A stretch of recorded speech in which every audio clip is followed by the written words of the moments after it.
ajili ya kibali na neema yake kuwepo katika nyumba yake siku ya leo. Lakini pia nimshukuru baba yetu mchungaji kiongozi kwa kibali na ruksa ya kusimama mbele ya kanisa la Mungu siku hii ya leo. Niwashukuru pia wachungaji wetu kwa maombi na kuendelea kutukabidhi kwa Mungu ili tuweze kumwishia Mungu na kumtumikia Mungu vizuri. Bwana asifiwe. Ni wakati wa maneno ya Mungu. Tafadhali ni kuombe kwa heshima ufungue katika kitabu kile cha Kumbukumbu ya Torati. Tukiwa tumesimama tutasoma maandiko hayo, tutaomba, alafu utakaa kwa ajili ya kuyasikiliza maneno ya Mungu. Kumbukumbu ya Torati sura ile ya 10 ndipo maandiko yetu tutakao kuwa nayo hapo kuanzia ule mstari wa 12. Kumbukumbu ya Torati sura ile ya 10 tutaanzia kusoma ule mstari wetu wa 12 mpaka ule mstari wa 21. Kumbukumbu ya Torati, narudia tena kwa mara ya mwisho, ile sura ya 10 kuanzia ule mstari wa 12. Haleluya. Bila shaka tuko tayari kwa ajili ya kuyasoma maandiko haya matakatifu. Basi neno la Mungu linasema hivi kuanzia mstari wa 12. Na sasa Israeli, Bwana Mungu wako anataka nini kwako? Ila umche Bwana Mungu wako na kwenda katika njia zake zote na kumpenda na kumtumikia Bwana Mungu wako kwa moyo wako wote na kwa roho yako yote, na kuzishika amri za Bwana na sheria zake ninazokuamuru leo, upate uheri. Hilo ni swali katika hiyo mistari kuanzia 12 na 13. Mstari wa 14. Tazama, mbingu ni mali za Bwana Mungu wako, na mbingu za mbingu, na nchi na vitu vyote vilivyomo.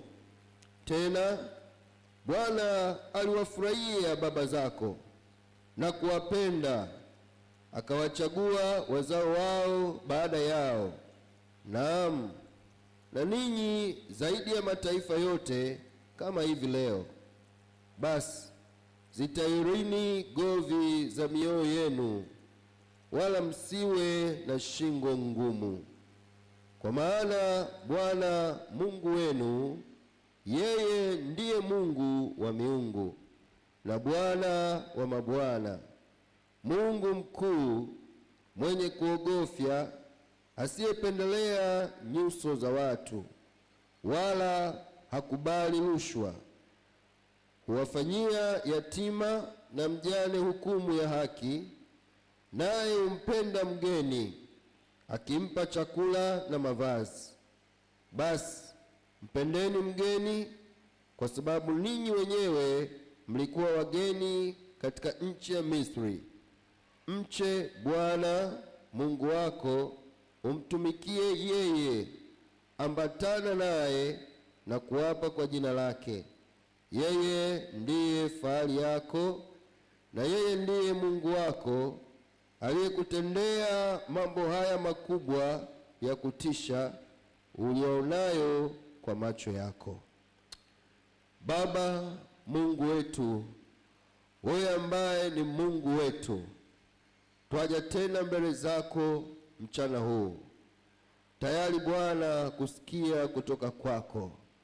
Twaomba kwa neema yako ukatupe Bwana usikivu wa rohoni, ukinitumia Bwana kwa jinsi ambavyo Mungu umekusudia mchana huu kwa ajili ya kundi lako watakatifu wako mahali hapa. Mungu wetu na Baba yetu, naomba ukaseme nasi kwa Roho wako Mtakatifu. Sema nasi Bwana katika lugha nyepesi tutakayoweza kuelewa kila mmoja wetu, na Bwana kwa Roho wako huyo ukitujalia neema kupitia neno hili, kujengeka kiufahamu na kuimarishwa rohoni, ili tuweze kukujua Mungu wa kweli na Yesu Kristo uliyemtuma, na tukuishie wewe katika maisha ya kicho, katika siku ambazo Bwana umetupa kuishi tuwapo duniani wakati tunakungoja. Mungu, libariki neno lako na useme nasi kwa Roho wako, katika jina kuu la Yesu ambaye ni Bwana na Mwokozi wetu. Amen. Naomba uketi tafadhali. Somo la leo au mchana huu kupitia maandiko haya ni kuishi maisha ya kumcha Bwana Mungu wetu na kutembea katika njia ya utakatifu wake. Kumcha au kuishi maisha ya kumcha Bwana Mungu wetu na kutembea katika utakatifu wake.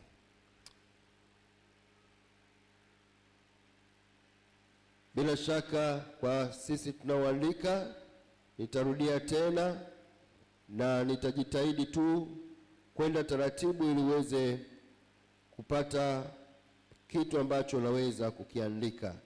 Kuishi maisha ya kumcha Bwana Mungu wetu na kutembea katika utakatifu wake. Bwana Yesu asifiwe. Bwana Yesu asifiwe. Kanisa la Mungu watakatifu, watu ambao kwa neema ya Mungu ametupenda na kutuokoa, tunapaswa kufahamu na kujua ya kwamba huyu Mungu aliyetuokoa ametuita na kutuleta karibu na yeye. Neema hii ya wokovu ambayo kwa neema ya Mungu mimi na wewe tumeipokea, imetupa nafasi ya kumkaribia Mungu na kuwa na ushirika naye. Imetupa nafasi ya sisi kufanyika watoto wa Mungu na watu wake Mungu. Wokovu ambao kwa njia huo Mungu hutusamehe dhambi zetu. Kwa njia ya wokovu ambao ulio katika Kristo Yesu, Mungu hutakasa maovu yetu. Tunapata utakaso kwa njia ya ukombozi ambao uko katika Kristo Yesu. Mungu hutuleta mahali pa kutuhesabia haki, na hali hiyo imetuleta karibu na Mungu muumba wetu. Hali hiyo imetufanya ya kwamba Mungu asiwe tu Mungu ambaye tunamsikia katika Biblia, bali amekuwa Mungu wetu. Na kwa sababu hiyo, huyu Mungu ambaye kwa neema katika Kristo Yesu tumekaribishwa kuwa na ushirika naye, tukiisha kuokolewa, anayo matarajio, anayo matakwa ambayo sisi tunapaswa tuyatimize kwake.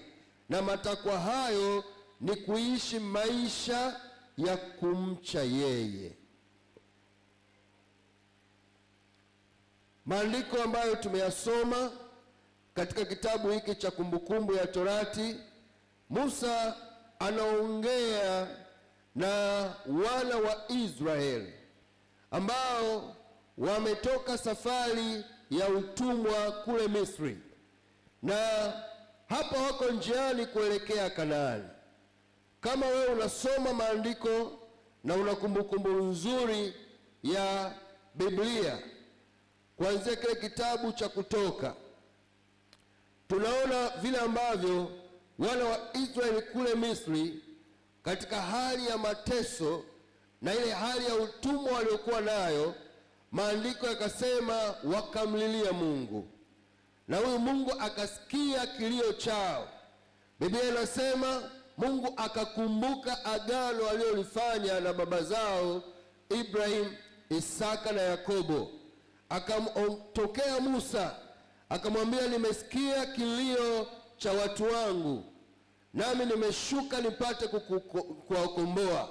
Na akamtuma Musa kwa Farao na kumwambia, mwambie Farao awaachie watu wangu waje kunitumikia. Na kutoka hapo tunaona zile sura za Kutoka, ukipata muda na nafasi ukasoma vizuri, kuanzia Kutoka sura ya 3, ya 4, ya 5 mpaka ya 11 na kuendelea. Mungu akawa anawapiga wa Misri kwa mapigo mbalimbali, akilazimisha na kuonyesha ukuu wake, ili Farao awaachie huru wana wa Israeli watoke katika ile nchi ya utumwa. Na tunaona hadi ile pigo la mwisho ambalo Mungu aliwaua wazaliwa wa kwanza wa kila kiumbe, kuanzia wanadamu mpaka wanyama wa taifa la Misri. Lakini wana wa Israeli, Mungu aliwaagiza wapake damu katika mihimili ya milango yao, ili yule malaika anayeua atakapopita kuua katika nyumba za Wamisri asiue katika nyumba za wana wa Israeli. Na ndicho kilichotokea.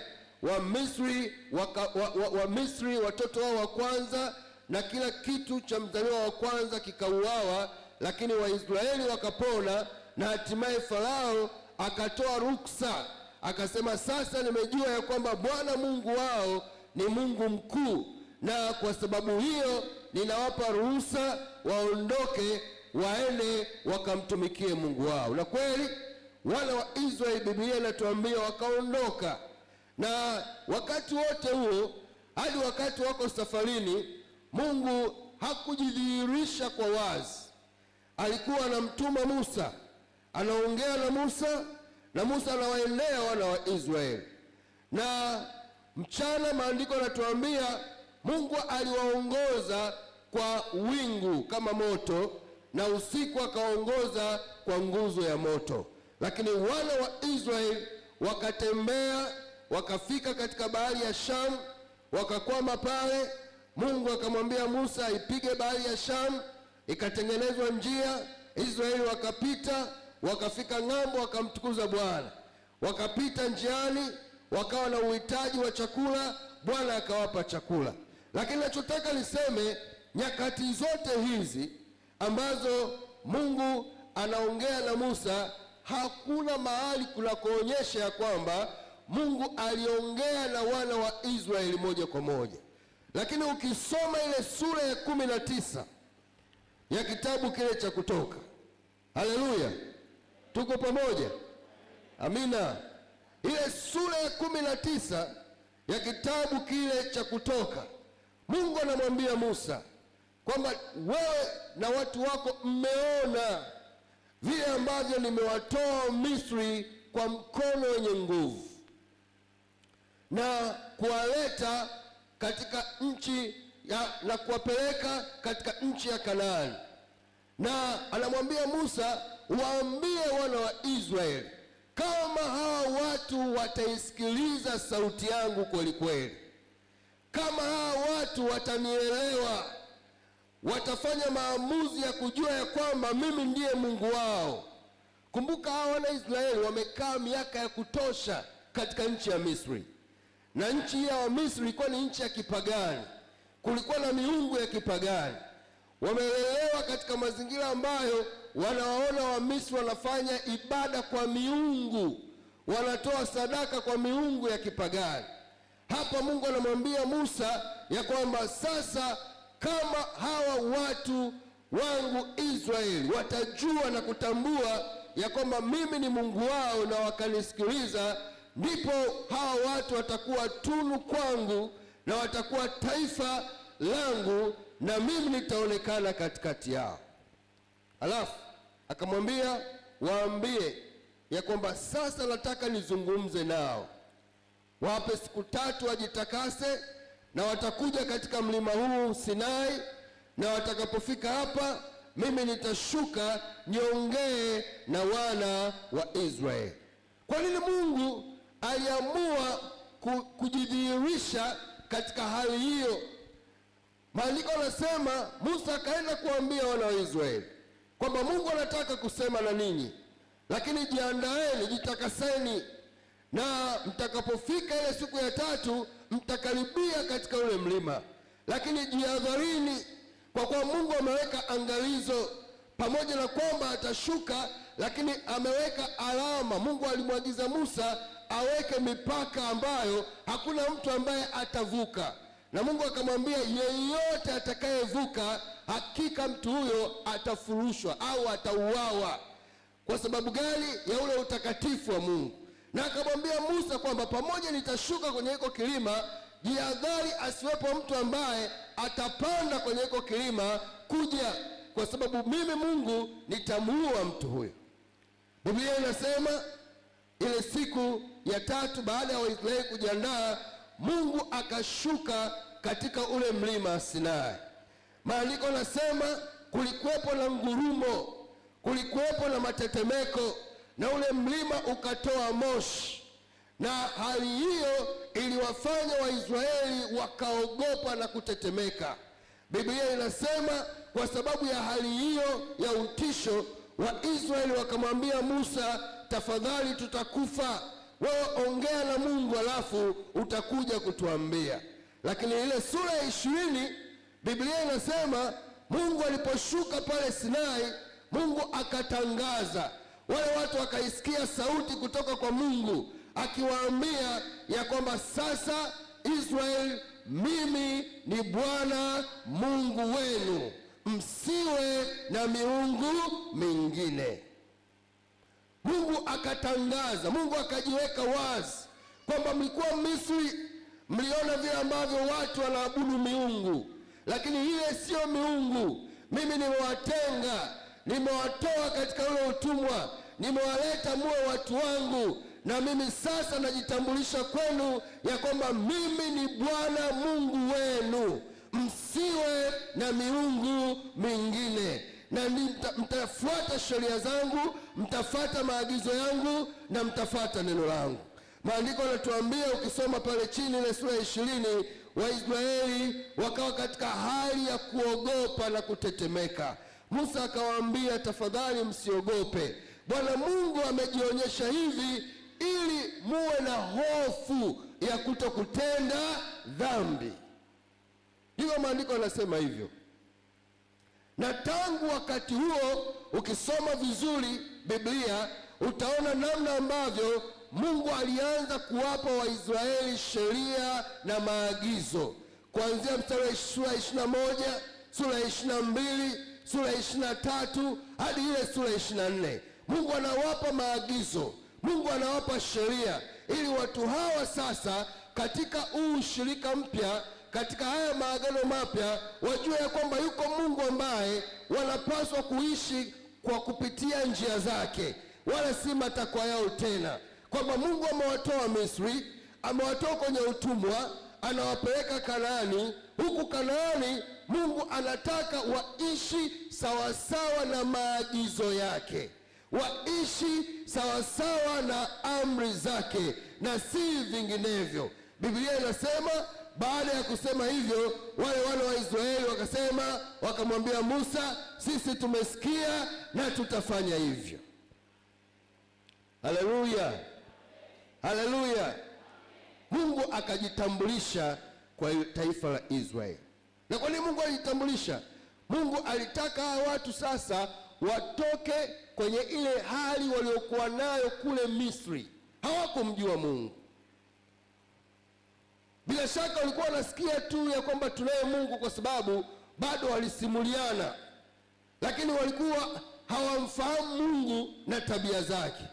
Waliwaona tu wenzao wa Misri wanafanya ibada kwa miungu yao, waliwaona tu wenzao wa Misri wanatoa sadaka kwa miungu yao.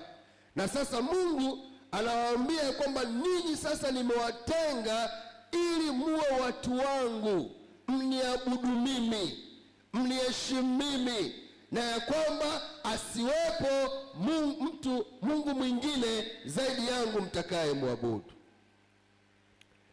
Maandiko ambayo tumeyasoma hapa, hiki ni kitabu cha Kumbukumbu.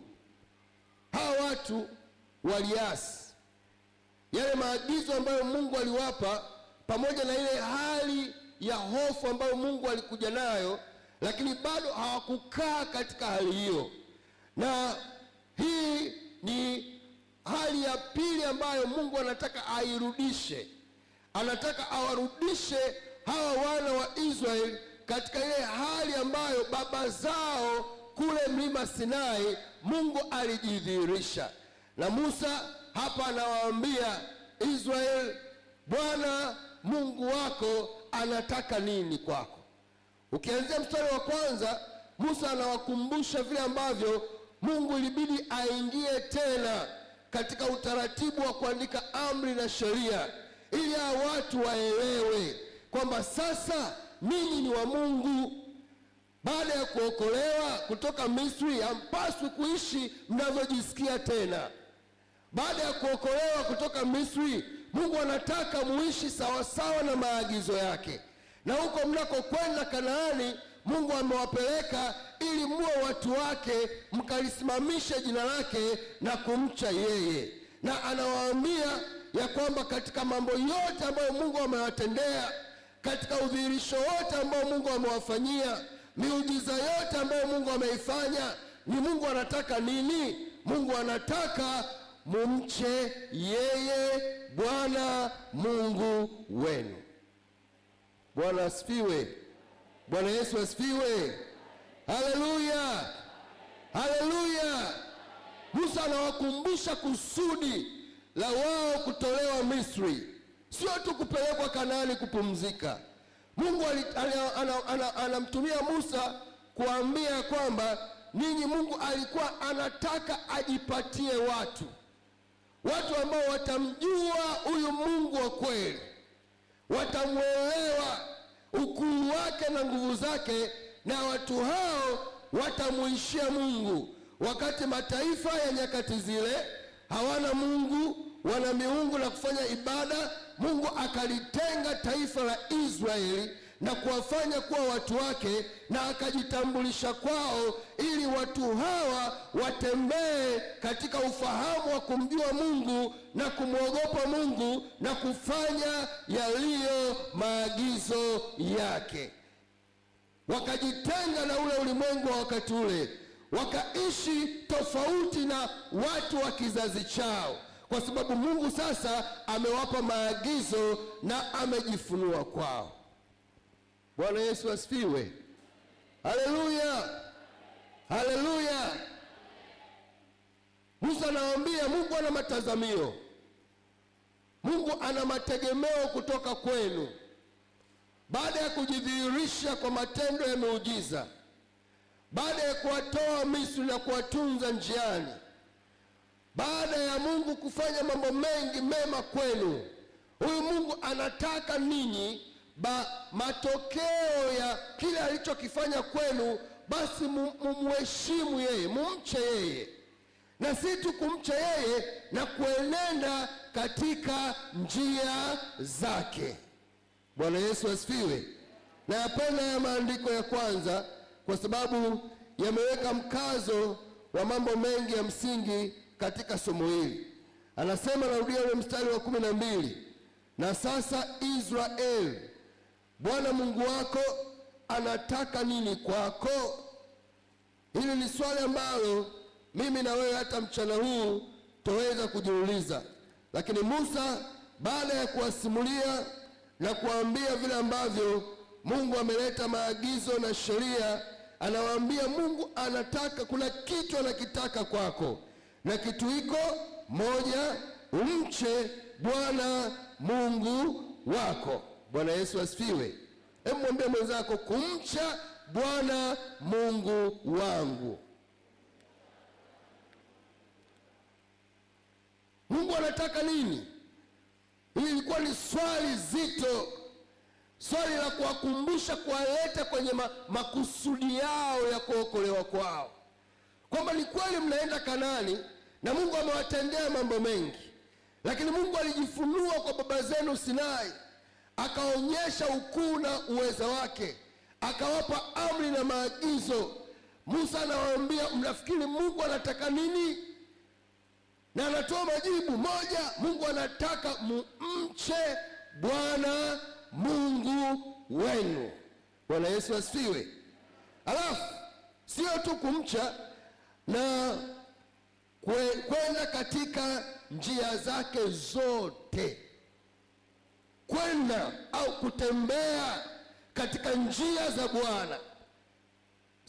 Sio tena njia zenu, sio tena kama vile ambavyo mliwaona wenzenu wa Misri wanafanya sasa hivi. Hapana, Mungu anataka muenende, mfuate, ili mtembee katika njia zake, alafu na kumpenda. Bwana asifiwe. Na kumpenda. Musa anawaambia Mungu anataka tumpende huyu Mungu na kumtumikia kwa mioyo yetu yote na kwa roho zetu zote. Haleluya, haleluya. Hitaji hili la Mungu liko katika Agano Jipya kwetu sisi tuliookoka. Hitaji hili la Mungu kudai ya kwamba baada ya sisi kuokolewa kwa neema ya Mungu, baada ya sisi kutolewa dhambini, katika ile hali ya maisha ya uovu, kule ambako kabla tujampa Yesu maisha yetu, ambako Biblia inatuambia ya kwamba tulikuwa wafu. Ukisoma kile kitabu cha Waefeso ile sura ya 2, anawaambia Waefeso Paulo, ninyi zamani mlikuwa wafu, mlikuwa mmekufa kwa sababu ya dhambi zenu. Mlikuwa watu ambao mmefarakanishwa na Mungu. Kitabu cha Wakolosai kinasema hivyo, mmetengwa na Mungu. Mlikuwa watu ambao ni maadui na Mungu, lakini sasa katika Kristo Yesu tumepatanishwa, tumeletwa karibu na yeye kwa njia ya ukombozi ulio katika damu ya Yesu. Na kwa ukombozi huo, ile adhabu ambayo ilikuwa inatungoja Mungu akaifuta. Kwa njia ya ukombozi huo, ile hali ya mauti na kifo cha kiroho tukafufuliwa, na hatimaye tukaletwa katika ushirika na Mungu aliye hai. Tuko hapa leo tumeokoka. Bwana Yesu asifiwe. Tuko hapa leo tunafurahia kwenda mbinguni. Tuko hapa leo tunamsubiri Bwana Yesu, tunao tumaini la uzima wa milele. Lakini neno la Mungu, kama ambavyo Musa aliwakumbusha Waisraeli, tunapaswa tukumbuke ya kwamba pamoja na matokeo ya ukombozi huu kutuleta mahali na fursa ya kwenda mbinguni, tunapokuwa hapa duniani, huyu Bwana Mungu aliyetuokoa katika Kristo Yesu anataka nini? Anataka tuishi maisha ya kumcha yeye na kutembea katika utakatifu wake. Haleluya, haleluya, haleluya. Huyu Mungu aliyetuokoa kutoka maisha ya dhambi, huyu Mungu aliyetujalia kukwepa ile ghadhabu yake ya umilele, hatimaye sisi hatutarajii tena hukumu ya milele, kama maandiko yanavyosema kwenye kitabu cha Warumi ile sura ya 8, kwamba hakuna hukumu ya adhabu juu yao walio katika Kristo Yesu.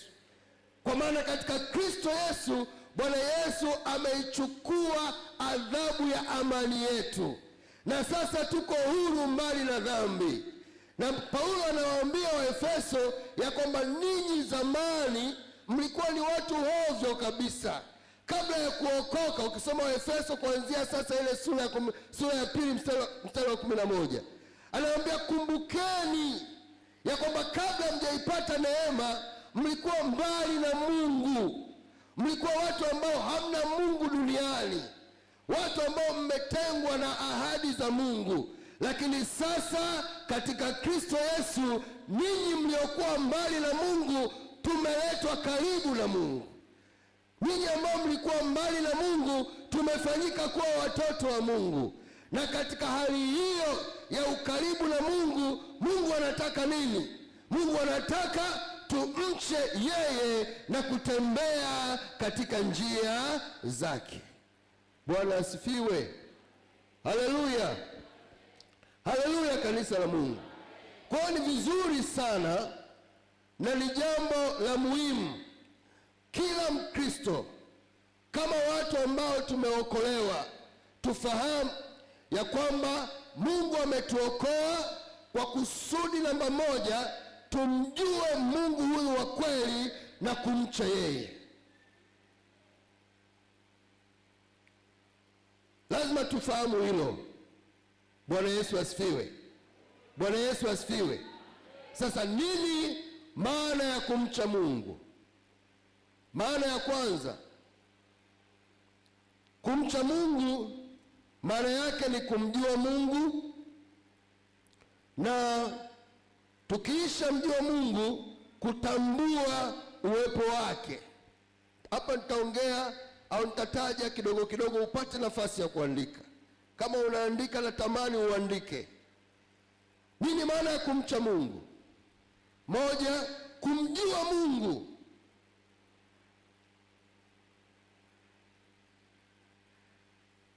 Na tukishamjua Mungu, tukatambua uwepo wake. Moja, au kipengele cha kwanza tukatambua uwepo wake, tukatambua matendo yake makuu, tukatambua ukuu wake, tukatambua uweza wake, tukatambua mamlaka yake, lakini na zaidi tukatambua na kujua Mungu huyu ni Mungu wa kutisha na kuogofya, na ni Mungu mwenye haki. Lazima kuwe na ufahamu huo tunapoendelea ndani ya Kristo Yesu, katika ushirika huu tulioletwa pamoja na Mungu. Tunakaaje naye? Lazima tumjue kwamba huyu Mungu ambaye tumeletwa karibu naye, huyu Mungu ambaye kupitia Kristo Yesu tumepatanishwa naye, na sasa tumefanyika kuwa watoto wake, anataka tutambue uweza wake, tutambue ukuu wake, tutambue mamlaka yake, tutambue kwamba yeye ni Mungu wa kutisha, ni Mungu wa kuogopesha, na ni Mungu mwenye haki. Kwa maana gani? Ni Mungu ambaye huua pia, ni Mungu ambaye hupatiliza, ni Mungu ambaye mtu akienenda kinyume na anachokiagiza anahukumu na kuangamiza. Hilo ni jambo la muhimu sana tunapokaa ndani ya Kristo katika ushirika na Mungu.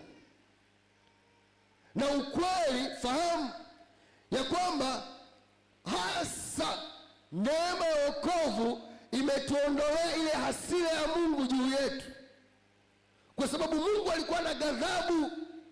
Maandiko yanasema ya kwamba Bwana Yesu alichukua adhabu ya amani yetu, kwa kuwa Mungu alitughadhibikia kwa sababu ya haki yake, kwa sababu ya kosa la Adamu. Maandiko yanatuambia dhambi iliingia ulimwenguni na wanadamu wote wakahesabiwa kuwa na dhambi, na Mungu akawa na uadui na watu, uadui na wenye dhambi. Lakini katika Kristo Yesu, Bwana Yesu akauondoa uadui kwa njia ya msalaba wake.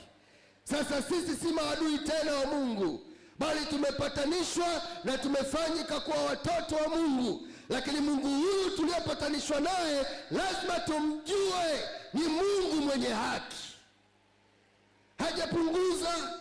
Bwana Yesu asifiwe. Sisi tumekuwa hata salama tu kwa sababu ya kazi ya msalaba. Sisi tumekuwa salama tu kwa sababu ya ile adhabu ambayo Bwana Yesu aliichukua katika msalaba. Kwa lazima tuwe na uelewa ya kwamba kwa sababu ya dhambi na maovu yetu tulikuwa machukizo machoni pa Mungu, lakini kupitia kazi ya msalaba Bwana Yesu ambaye aliibeba kwa niaba yetu, Mungu akatusamehe, Mungu akatutakasa, tumefanyika kwa watoto wake, tumeletwa katika ushirika naye, lakini sifa yake kama Mungu mtakatifu iko pale pale. Haleluya, haleluya. Na hii ina maana gani?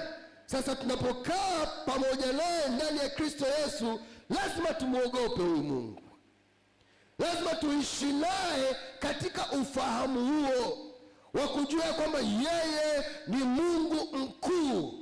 Maandiko tuliyosoma hapa anasema, kwa maana Bwana Mungu wako ni Mungu wa kuogofya.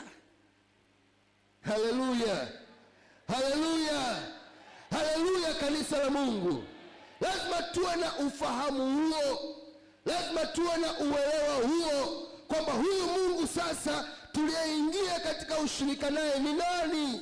Ni Mungu mkuu, ni Mungu mwenye mamlaka, ni Mungu mwenye uweza wote, ni Mungu ambaye ni asili ya kila kitu, na sisi tuko kama watoto wake, lakini bado yeye anabaki kuwa Mungu katika ule utakatifu wake. Kwa hiyo tusifanye naye mchezo kwa sababu ya neema ambayo Mungu ametupa. Tunamshukuru Mungu kwa neema yake, lakini neema hiyo itusaidie kukaa katika tabia zake za kiungu. Haleluya, haleluya, haleluya. Kanisa la Mungu, lazima tujue hivyo, na tukishafahamu hivyo itatusaidia ya kumpa Mungu na kumweka katika nafasi yake. Katika kitabu cha Warumi ukisoma, hatutasoma hapa kwa sababu ya muda, ile sura ya kwanza mstari wa 19, Paulo wakati anaeleza hali ya uasi ya kizazi cha wakati ule, anasema walipomfahamu kuwa Mungu hawakumtukuza kama Mungu na kumpa shukrani.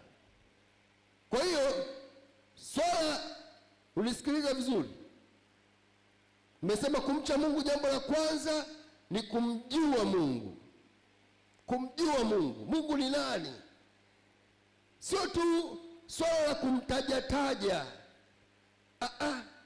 Lazima tumuelewe vizuri Mungu katika nafasi yake, katika ukuu wake, katika uweza wake.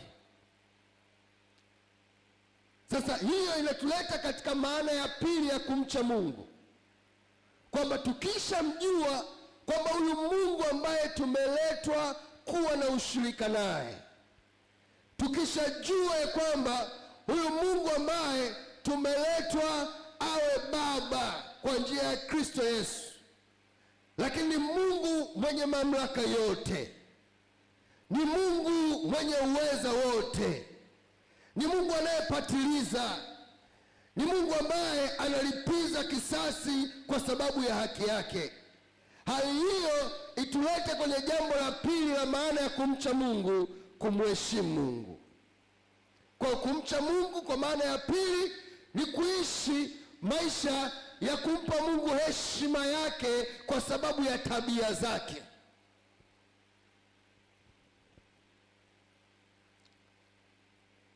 Kumpa Mungu heshima yake kwa sababu ya tabia yake.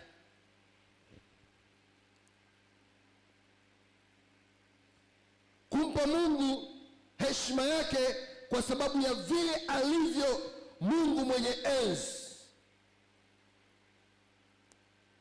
Na sasa tunaposema kumheshimu Mungu, maana yake nini? Kumsikiliza na kufanya maagizo yake. Hauwezi kusema unamheshimu mtu halafu haumsikilizi. Anachokisema haukifanyi, anachokiagiza haukizingatii, anachokitaka unafanya tofauti. Maana ya pili ya kumcha Mungu ni kumheshimu huyu Mungu, kwa maana ya kwamba kile anachokiagiza, haijalishi kiko katika hali gani, nitakitii. Kile anachokisema nitakisikiliza. kile anachokitaka nitakifanya. Kwa nini? Kwa sababu huyu ni Bwana Mungu mwenye enzi. Bwana Yesu asifiwe. Bwana Yesu asifiwe. Bwana Yesu asifiwe. Hapo ndipo unapokutana sasa na kanisa na washirika ambao kwa sababu ya kumheshimu Mungu, kwa sababu ya kutambua ya kwamba Mungu aliyeniokoa ni Mungu mkuu, kama Mungu anaagiza ya kwamba kuna kutoa fungu la 10, hahitaji maelezo ya kubageni, hahitaji maelezo ya kusisitizwa, kwa sababu anajua hili ni agizo, hiki ndicho Mungu anachokitaka. Na si tu agizo na kwamba natii agizo, anakifanya kwa heshima na matetemeko mbele za Mungu.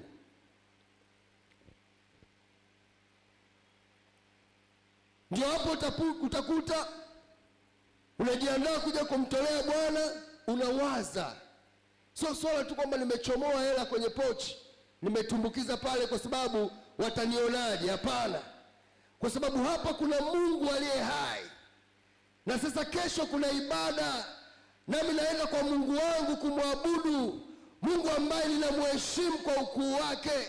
Sawa, kuna fungu la 10 1,000, lakini nimeenda kuchukua hela hapo 1,000 nakuta 3-4 ziko mbovu. Sizibebi tu kwamba nikazipeleka kwenye kikapu kwa sababu itajulikana huko kwenyewe. Hapana, nitachambua, kwa sababu hata wana wa Israeli waliambiwa walete sadaka zisizo na hila, wafanye uchambuzi, wachague katikati ya kundi vilivyo vinono, na kwa sababu ya kumheshimu Mungu wakafanya hivyo. Na sisi kama kanisa, kama kuna agizo ambalo Mungu analitaka, kwa sababu tunamheshimu Mungu, tunafanya kwa kuzingatia, kwa sababu huyu ni Mungu wetu anayestahili heshima yake. Haleluya, haleluya. Sio kama mnaelewa watu wa Mungu, sio kama mnaelewa watu wa Mungu. Na hiyo ndo shughuli ya Mkristo aliyeokoka, aliyekutana na neema ya wokovu na kujua ya kwamba hapa nimeletwa katika ushirika wa Mungu, Mungu mkuu. Petro anawaambia watu walioandika kitabu kwa Roho Mtakatifu, anasema kama vile aliyewaita alivyo mtakatifu, nanyi iweni watakatifu katika mwenendo wenu wote.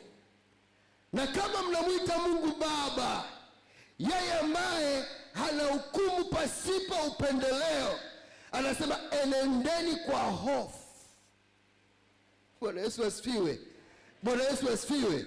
Maana wakati mwingine neema ya wokovu imetuondolea ile hali ya heshima kwa Mungu, na tumeishi kwa Mungu kwa mazoea.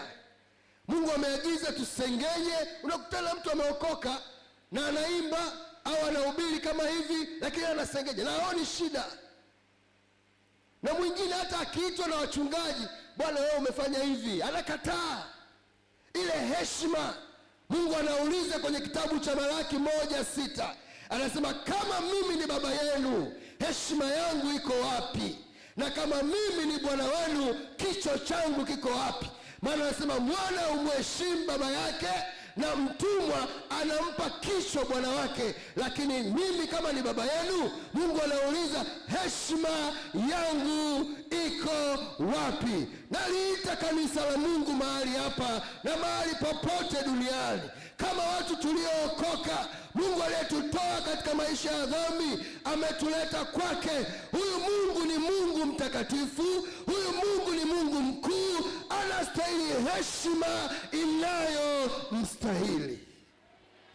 Bwana Yesu asifiwe. Kumheshimu Mungu ni kuzingatia yale makatazo yale, kusoma neno la Mungu, kuangalia Mungu anataka nini na hataki nini, na kulibeba ile very serious note. Sio kufanya usanii, ni kubeba ile nidhamu. Na tukiishi hivyo, kanisa linakuwa na nidhamu. Bwana Yesu asifiwe. Ndio hapo unapoona mtu anakuja ibadani amejiandaa, anajua kwamba nakwenda mbele za Bwana Mungu wangu. Kama kuna kuimba na wale watumishi wa Mungu madhabahuni wananiambia nisimame, nitasimama, sitakaa. Kama kuna kutoa sadaka na kuna maandalizi napaswa niyafanye, nitafanya. Hutakutana hapo na mshirika yuko pale, ibada inaendelea, anaangalia simu tu. Ziko hizo kanisani. Sasa hivi watu wanakuja kanisani ni mahali pa makutano ya kupiga stori. Na Mungu atusaidie, na hasa wale watendaji. Unakuta mtu yuko busy, hana utulivu, hana ile heshima, ile hali ya kutambua ya kwamba niko mbele za Mungu anayestahili heshima. Tunaimba hapa, unastahili kuabudiwa. Haipaswi tu kutoka kwenye midomo, tunapaswa tuelewe kwa akili na kutambua kwenye mioyo ya kwamba hapa yuko Mungu mkuu anayestahili heshima. Na tukiishi katika ufahamu huo, kanisa linakaa kwa nidhamu. Hutahitaji kuambiwa ukae vizuri kanisani. Ukishajua niko mbele za Mungu, wewe mwenyewe utajiposition vizuri. Hutahitaji uambiwe uvae vizuri kanisani. Ukishajua naenda mbele za Mungu, wewe mwenyewe utavaa vizuri. Kwa nini? Kwa sababu katika ufahamu wako unaelewa ya kwamba huyu ni Mungu anayestahili heshima, na katika moyo wako umejiamulia kumheshimu Mungu huyo kwa sababu pia unampenda. Haleluya, watu wa Mungu. Haleluya, kanisa la Mungu. Jambo la tatu, au maana ya tatu ya kumcha Bwana. Maana ya tatu ya kumcha Bwana ni kumpenda Mungu na kumtumikia kama mtumwa mwenye moyo mnyofu kwa Bwana wake. Maana ya tatu ya kumcha Bwana ni kumpenda Mungu, kumpenda Mungu na kuwa tayari kumtumikia. Kumpenda Mungu na kuwa tayari kumtumikia. Na sasa kumpenda Mungu sio swala tu la kusema Bwana asifiwe, wapendwa, mimi naitwa Mkoka, nimeokoka, nampenda Yesu, nampenda Mungu. Sawa, ni vyema ukamwambia au ukasema, lakini tutaona maisha. Kumpenda Mungu ni maisha. Bwana Yesu asifiwe. Bwana Yesu asifiwe, watu wa Mungu. Kumpenda Mungu ni hali, ninampaje Mungu kipaumbele changu? Ninamsikilizaje Mungu hapa? Ninayafanyaje ya Mungu? Kama nitapewa au nitakabidhiwa, ninatii namna gani? Bwana Yesu anasema mkinipenda mtazishika amri zangu. Kama tunampenda Mungu na Bwana Yesu ameagiza tutashuhudie, sihitaji kupigwa jeki kwa sababu nampenda Mungu, na mimi katika kumpenda huko Mungu nimeamua kumtumikia kwa moyo unyofu, nitafanya. Kama Mungu ameagiza tumtolee kwa ujenzi, sihitaji hali ya kuhamasishwa kwa sababu nampenda Mungu na najua mahali hapa Mungu amepachagua kwa ajili ya jina lake, nitachanga. Kwa nini? Kwa sababu ninampenda huyu Mungu aliyeniokoa, ninampenda huyu Mungu aliyenitakasa, ninampenda huyu Mungu aliyenisamehe, aliyenitoa katika nyumba ya utumwa, katika utumwa wa shetani, na kuniweka huru mbali ya dhambi ili niweze kuwa mtumwa wake. Paulo anawaambia Warumi ya kwamba ninyi mlipokuwa dhambini kule mlimtumikia shetani kwa sababu mlimtii. Na ni kweli, wengine hapa tunafahamu tulipokuwa kabla hatujaokoka. Kama mtu alikuwa mchawi au mpenda kwa waganga, tunaelewa vile ambavyo mtu alikuwa anaweza kwenda huko akatoa pesa za kutosha.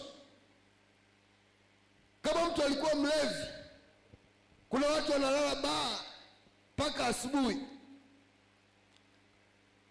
hajali familia, ni utumwa. Kama mtu alikuwa amefungwa na roho za ukahaba na zinaa, hata kama ungelimwambia kuna ukimwi au matatizo mengine asingekuelewa. Kwa nini? Kwa sababu ya kutumikishwa. Mwandishi wa kitabu cha Warumi anasema mlipokuwa dhambini mlimtumikia shetani. Anauliza swali, mlipata faida gani kwa kuyatayarikia mambo haya? Lakini sasa anajema, kwa kuwa Mungu ameokoa na mmefanywa kuwa watumwa wa Mungu. Bwana asifiwe, haleluya. Mwambie mwenzako, baada ya kuokolewa, wewe umetolewa dhambini na kuwekwa huru mbali ya utumwa wa Shetani, lakini umefanywa kuwa mtumwa wa Mungu. Na neno la Mungu linasema, na huku iko faida, kwanza utaua na uzima wa milele. Tumpigie Mungu makofi. Kwa hiyo kumcha Mungu kunaambatana na kumpenda Mungu, kunaambatana na kumtumikia, kutafuta jambo la kufanya kwa Mungu. Na hata Mungu akikupa fursa hiyo, hauweki madoido, hauweki vikwazo. Unamtumikia kwa sababu unampenda Mungu, na unajua kabisa kwamba huyu Mungu aliniokoa katika maisha ya dhambi. Bwana asifiwe. Maana ya 4 ya kumcha Mungu ni kumwogopa Mungu na kutomzoea. Kumwogopa Mungu na kutomzoea.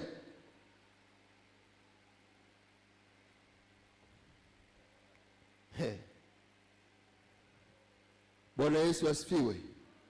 Bwana Yesu asifiwe. Kumwogopa Mungu na kutokumzoea. Unajua neno la Mungu liko wazi sana kwamba Mungu ni Mungu anayeadhibu. Mungu ni Mungu anayehukumu. Hilo lazima tulijue kama kanisa. Katika viwango vya utakatifu wake, lazima tujue ya kwamba huyu Mungu ambaye tumeitwa kuwa na ushirika naye kwa neema, tunaishi naye ni kama baba, ni kweli, anayetupenda. Tunaishi naye kama baba anayetujali, lakini katika utakatifu wake ambao ni tabia isiyo na mabadiliko, ni Mungu ambaye viwango vyake vinabaki pale pale. Kwa wakati tunaishi na Mungu kama baba, wakati tunaishi na Mungu kama Mungu aliyetuhurumia, lazima tusiwe na mazoea naye. Tumpe ile hali ya hofu, sio hofu ya kumkimbia, ile hofu ya tahadhari ya kuto kumkosea kosea. Bwana Yesu asifiwe. Haleluya, haleluya. Ile hali ya kujua ya kwamba Mungu anachukia dhambi na lazima nijiepushe nazo, kwa sababu ni kwa uhakika Mungu atawaleta hukumuni waovu. Paulo anaambia msidanganyike, kwa sababu ya mambo hayo, kama ni uasherati, kama ni usuda, kama ni chuki, huja ghadhabu ya Mungu. Kwa hiyo kuokoka na kukaa ndani ya Kristo Yesu kusituondolee ufahamu wa kujua ya kwamba hii neema iliyotuleta ndani ya Kristo Yesu na hizi huruma tunazoziimba za Mungu, upande wa pili wa shilingi, Mungu ni moto ulao. Bwana Yesu asifiwe. Kanisa la Mungu, kwa neema ya Mungu nimesimama hapa kuwakumbusha, na mimi ni kujikumbusha ya kwamba huyu Mungu aliyetuita katika ushirika naye ni Mungu wa kuogofya, nasi tunapaswa tuishi naye kwa nidhamu, kwa hofu, kwa matetemeko. Paulo anawaandikia Wafilipi, ile sura ya Wafilipi sura ya 2 mstari wa 12, anawaambia, wapenzi wangu, kama vile ambavyo mmesikia na kutii maagizo yetu wakati tupo, tuliwafundisha, tuliwakataza, kuna mambo tuliwaambia mkakubali mkatii, na sasa hatupo, tunawasihi ya kwamba katika hali yetu ya kutokuwepo, ninyi mbaki mnautimiza wokovu wenu kwa kuogopa na kwa matetemeko. Bwana Yesu asifiwe. Bwana Yesu asifiwe.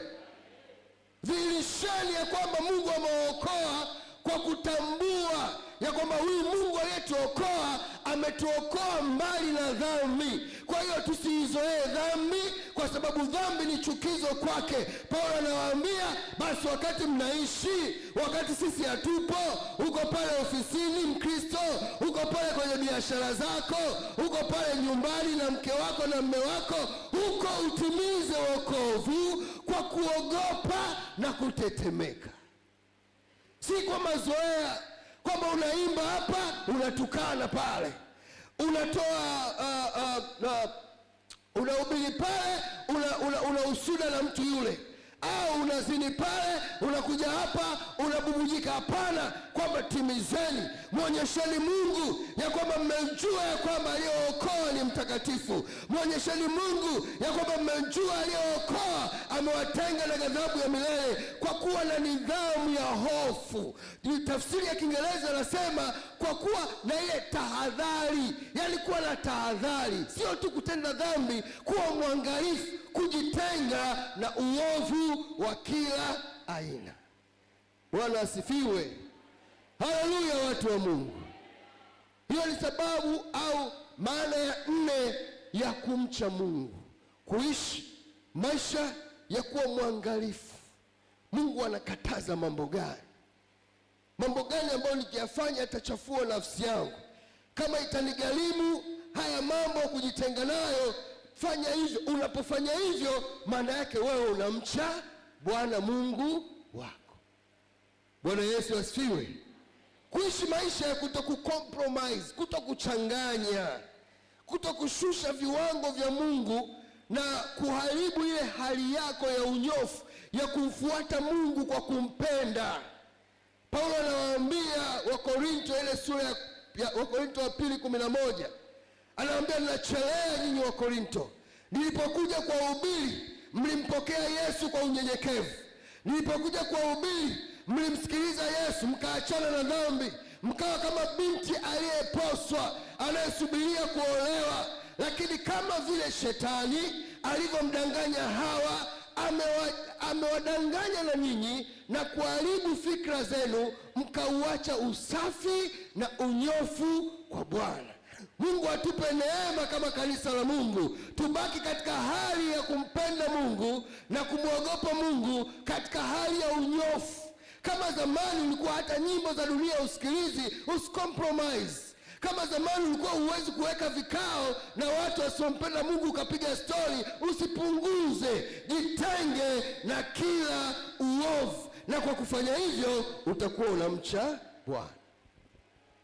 Nini matokeo ya kumcha Mungu? Yako matatu, mengine Bwana atatusaidia. Unaweza Roho Mtakatifu akakufundisha zaidi. Lakini tokeo la kwanza, tunapomcha Mungu, hali hiyo ya kumcha Mungu hutupa kumkaribia Mungu na kumfanyia Mungu ibada kwa moyo wa kweli. Tunapokuwa watu wanaomcha Mungu, hali hii ya kumcha Mungu hutupa ujasiri wa kumkaribia Mungu na kumfanyia Mungu ibada ya kweli. Kama ni pale chumbani kwako mwenyewe, au pale kwenye familia, au hapa pamoja kanisani, tunapokusanyika, hali yetu ya kujua ya kwamba yuko Mungu, tena yuko Mungu mbinguni, Mungu mkuu, Mungu mwenye enzi yote. Hali hiyo inanipa na kutambua ya kwamba huyu Mungu yupo, huyu Mungu katika ukuu wake yupo. Kwa hiyo ninapokuja kumfanyia Mungu ibada, inanipa ule moyo wa ibada ya kweli, kwa sababu nakuja hapa, kama nitasema kwa mdomo wangu ninakuabudu, sitamki tu mdomoni, lakini neno lile linatoka moyoni kwamba Mungu, niko kwenye jengo hili, sitazami bati wala kushoto kulia aliyoko mwenzangu, lakini najua ya kwamba Mungu uko hapa. Wewe ni Mungu mkuu, wewe ni Mungu mwenye uweza, wewe ni Mungu mwenye mamlaka. Sina Mungu mwingine kama wewe, sina Mungu mwenye uweza kama wewe. Ile hali ya kumcha Mungu itakupa maneno ya ibada. Ile hali ya kumcha Mungu itakupa lugha ya ibada, kwa sababu unajua hapa nilipo niko mbele za Mungu aliye hai. Hautafanya usanii, hautafanya maigizo hata kidogo, kwa sababu akili yako inafahamu na moyo wako unaamini ya kwamba liko mbele za Mungu mkuu anayestahili kuabudiwa. Siangalii pembeni yangu anapiga miayo wala kasinzia. Hapa mimi na shughuli moja, nina kazi ya kumfanyia ibada Bwana Mungu wangu. Haleluya. Matokeo ya pili ya kumcha Bwana, huachilia neema ya Mungu kwenye maisha yetu. Kumcha Bwana kunaachilia neema ya Mungu, ule uwezo wa kimungu ambao unatoka katika kiti cha rehema cha Mungu mwenyewe, na unapoingia ndani yetu, kwa sababu tunamcha Mungu, unatusaidia kuweza kutembea na zile tabia za kiungu. Kwa maisha ya kumcha Mungu yanasababisha ndani yetu ile hali ya neema ya Mungu kuachiliwa ndani ya maisha yetu, na neema hiyo inapoachiliwa inatusaidia kuyafanya mambo ya kimungu ndani yetu. Neema hiyo inatusaidia kuwa na badiliko, kuwa na zile tabia za kiungu. Neema hiyo inatusaidia kutembea na kuwa watu wa rohoni. Bwana Yesu asifiwe. Bwana Yesu asifiwe. Kama kulikuwa na masengenyo, tunajikuta tu hiyo tabia inaondoka. Kama kulikuwa na chuki, hiyo hali ya chuki inaondoka. Kama kulikuwa na hali ya kulemewa na tamaa mbaya na mawazo mabaya, hiyo hali inaondoka, kwa sababu maandiko yanasema neema ya Mungu hutufundisha kukataa ubaya, tupate kuishi kwa kiasi, haki na utauwa katika ulimwengu huu wa sasa. Bwana asifiwe. Bwana Yesu asifiwe. Hapo ndipo unapoona kanisa linakaa katika ile hali ya utakatifu, kwa sababu tayari hao watu ni wachaji, na ile hali ya uchaji Mungu inamfanya aachilie neema yake kwa maisha ya watu. Neema hiyo inatuwezesha sasa kuyafanya mambo ya kimungu. Kama ni kupenda, inatuwezesha kupenda katika jina la Yesu. Kama ni kusamehe, inatuwezesha kusamehe katika jina la Yesu. Na hapo ndipo unapoliona kanisa linapokuwa na hali ya shwari, hali ya ufamilia, hali ya upendano. Kwa nini? Kwa sababu hao watu kuna neema ya Mungu imeachiliwa juu yao, neema iliyosababishwa na maisha ya uchaji, na inawafanya watembee katika tabia za kiungu.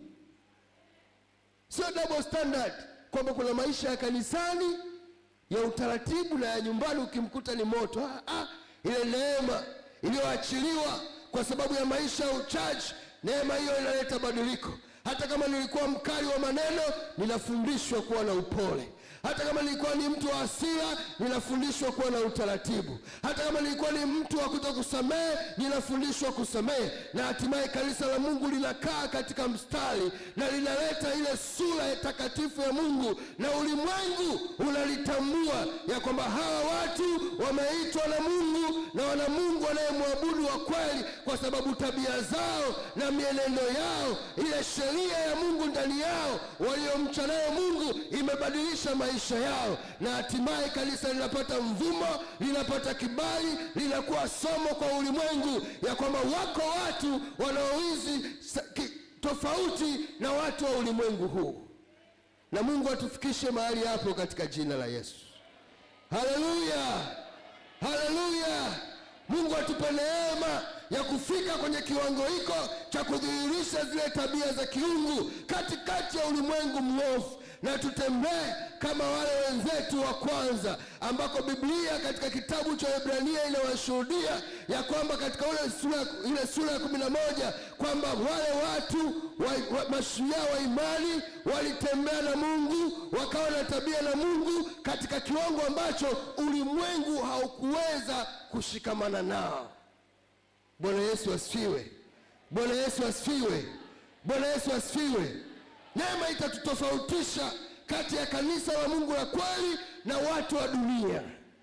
Neema itatupa ile hali ya unyororo wa kanisa na ile ladha, na tutaishi kwenye ulimwengu huu kama chumvi ya ulimwengu, na hatimaye watu watatamani maisha yetu na kumjia Bwana Yesu.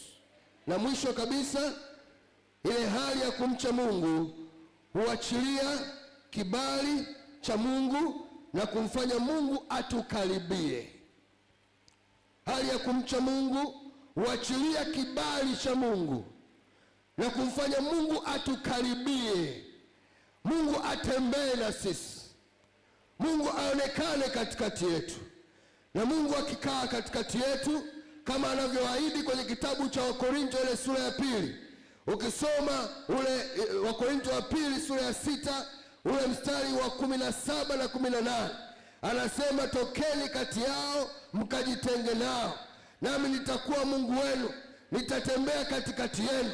Huyu Mungu tunapoishi maisha ya kumcha yeye, huyu Mungu anakuja katikati yetu, anakaa katikati yetu, na akikaa katikati yetu ule utisho wake unakuwa ni sababu ya ulimwengu kuliogopa kanisa. Ile hali yake ya kuwepo katikati yake inatupa maisha ya kanisa kuwa na nguvu, maisha ya kanisa kuwa na uwezo wa kuipindua ulimwengu. Utakaa na mwenye dhambi siku 2, siku ya 3 atanoti tu kwamba huyu mtu si wa kawaida, huyu mtu ana Mungu ndani yake. Hata kama hutamshuhudia, hatavutwa na mwenendo wa maisha yako, na hatimaye atamtamani Yesu ambaye umemwamini. Nasi tunamtaka Mungu katika kizazi chetu, nasi tunamhitaji huyu Mungu katika kizazi chetu. Tunatamani Mungu akae pamoja na sisi. Ukisoma ile sura ya 11 ya kitabu hiko cha Kumbukumbu, inaonyesha matokeo ya vile ambavyo hao watu wakikaa wakimcha Mungu. Biblia inasema, Mungu anasema nitakuwa adui wa maadui zenu, nitawapa utisho, wala kuna mtu atakayewazuia, na kila mtakaolifanya lazima litafanikiwa. Nami nalitia moyo kanisa, Bwana atupe neema ya kusimama mahali petu pa kumcha Bwana, kwa sababu tukifanya hivyo Bwana Mungu wetu hakika atatujulia, na Bwana akitujulia, ile nguvu na uwezo wake utajidhihirisha katika ulimwengu na kulifanya kanisa livume kwa kishindo. Naomba usimame pale ulipo, naomba usimame pale ulipo. Bwana Mungu anataka nini kwako? Bwana Mungu anataka nini kwangu? Hiyo ilikuwa ni swali la tafakari, na hata mchana huu ninakutia moyo kwa dakika chache. Lilo ni swali la tafakari kwetu. Bwana wa Mungu nasema, Mungu anataka tumche yeye, turudi mahali pa kujua ya kwamba yeye pekee ndiye Mungu tunayepaswa kumpenda, tunayepaswa kumheshimu, tunayepaswa kumwogopa na kutambua ukuu wake, na tujiweke mahali pa kutamani hivyo. Mwandishi katika kitabu hiko tulichosoma anasema, jitahirini katika mioyo yenu, ondoeni govi za mioyo yenu, acheni kiburi, acheni ile hali ya kujikweza, lakini tujilete mahali pa kuona ya kwamba tunahitaji kurudi kwa Mungu kama kanisa na kusimama mahali pake. Tunapomaliza mpendwa, nataka nikutie moyo mchana huu ya kwamba iko neema ya Mungu itakayotuwezesha kurudi katika nafasi ya kumcha Mungu wetu, na tukimcha Mungu wetu, huyo Mungu ameahidi atakuwepo katikati yetu. Hakuna kitu kizuri kama Mungu kuwepo katikati yetu. Bwana atujalie shauku hiyo ya kumcha Bwana, ya kumpenda Bwana, ya kumheshimu Mungu, ya kumheshimu katika viwango ambavyo hata wale wanaotuzunguka watasema, kwa kweli tumekutana na watu waliookoka, tumekutana na jamii ya Wakristo, lakini huyu Margaret huyu anamcha Mungu wake, huyu John huyu anamheshimu Mungu wake. Maana tunamuona pale mtaani vile anavyoishi maisha ya hofu mbali na dhambi, vile anavyoishi maisha ya kujitunza na nidhamu kwa Mungu. Ninataka nikutie moyo kwa hizi dakika chache, mwambie Bwana, niko mbele zako, utahiri moyo wangu, niondolee ugumu, niondolee mazoea na wewe. Nipe Bwana roho ya hekima na ufunuo katika kujua wewe. Yatie nuru macho ya roho yangu, nione na kufahamu ya kwamba wewe ni Mungu mkuu, wewe ni Mungu wa uweza. Kwa maneno ya kinywa chako ninatamani uombe, nami natamani niombe kwamba Bwana, turudishe kwenye nafasi ya uchaji. Lipe kanisa nafasi ya uchaji.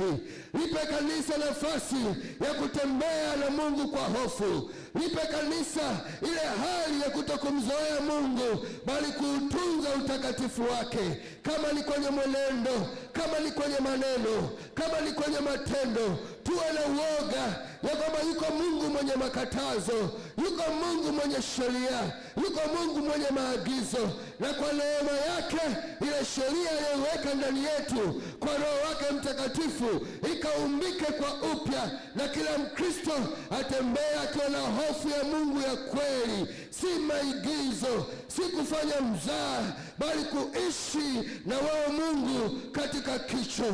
Na Bwana, kwa sababu tunakutaka kwa kicho chako, usituache kutujulia, maana tunakuhitaji.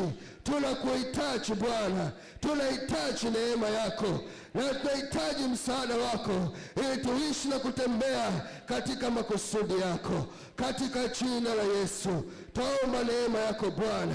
Turudi katika kicho chako kanisa, turudi katika kicho chako kanisa la Tanzania, turudi katika kicho cha Mungu. Tuondoke katika maigizo ya kufanya tunamjua Mungu, lakini maisha yetu hayana heshima kwa Mungu. Mungu, tusaidie kanisa la Tanzania, tusaidie kanisa la ulimwengu katika zama hizi za mwisho. Tuondokane na unabii ya kwamba siku za mwisho watu watakuwa wakujipenda wenyewe, wenye kumchukia Mungu, wakaidi. Bwana, tupe mioyo myororo, tupe mioyo unyofu, tupe mioyo ya kunyenyekea mbele zako. Turudishe Kalvari Bwana, mahali pa mapatanisho yetu, tukajifunze ya kwamba pale tulihurumiwa, pale tulisamehewa, pale tulihesabiwa haki, ili tutembee na wewe Mungu wa kuogofya, na tukuishie kwa kicho. Tuondolee kiburi, tuondolee madharau, tuondolee kujiona, tujiondolee mazoea mabaya ndani ya nyumba yako. Hata tumeshindwa kuheshimu ibada, hata tumeshindwa kuheshimu madhabahu, hata tumeshindwa kusikia unachokisema kutoka madhabahuni. Bwana, tuumbie mioyo ya unyenyekevu, mioyo iliyotailiwa kwa kweli, mioyo yenye kukutafuta wewe Bwana, mioyo itakayoturudisha katika neema yako. Katika jina lako Yesu tusaidie Bwana, nisaidie kanisa lako, tujalie kwa neema yako. Katika jina la Yesu tusaidie Bwana, katika jina la Yesu, katika jina la Yesu, katika jina. Mfalme wa baraka, naomba wema wako Bwana, naomba utakase Bwana, naomba utusafishe mfalme uzima. Bwana Mungu uzima, Bwana umesema nasi asubuhi ya leo kuhusu maisha yetu Bwana. Mfalme wa baraka, umesema nami Bwana, umesema na kila mmoja mfalme uzima, kuhusiana na maisha yaliyopita, maisha ya leo na maisha yajayo. Bwana mfalme, tutie nguvu Bwana, tutie nia Bwana, tutie ujasiri wako mfalme, tuazimie kukupendeza wewe Bwana, kama Danieli alivyoazimia Bwana, hata kama ataangukia upanga, hata kama atakosa kibali mbele za mfalme, maslahi yako ni ya kwanza. Tuwezeshe kuamua hilo leo Bwana, tuwezeshe mfalme uzima kukataa dunia na kukubali kula hasara ya dunia hii mfalme, lakini kuupata ufalme wako Bwana. Tupe ujasiri huo mfalme uzima, tupe roho wako mfalme wa baraka, tupe hamu hiyo mfalme uzima, tupe kujikana huko mfalme wa baraka. Yesu Kristo, ninakataa aibu, ninakataa uoga, ninakataa kujihurumia, ninakataa wasiwasi, ninakataa mfalme uzima kujihesabia haki, ninakataa mfalme uzima kujidanganya, ninakataa kiburi, ninakataa kutokusikia, ninakataa ukaidi, ninakataa jeuri. Mfalme uzima, nipe mimi mwenyewe unyenyekevu, tupe unyenyekevu Bwana, si leo hii Bwana, kesho mfalme, wiki ijayo, mwezi ujao, miaka yote Bwana, kujikagua mfalme na kujitafakari kila wakati. Kipimo ni neno lako, kipimo sio utamaduni wetu, sio mazoea yetu, kipimo ni neno lako mfalme uzima. Kwenye hali yoyote Bwana, tujicheki mfalme, tufikie viwango vyako, na kila siku tutake sana kufikia mfalme uzima. Yesu, tuwezeshe mfalme, tuwezeshe mfalme uzima, tuwezeshe mfalme, tupe mioyo iliyopondeka katika jina la Yesu Kristo, katika jina la Yesu Kristo.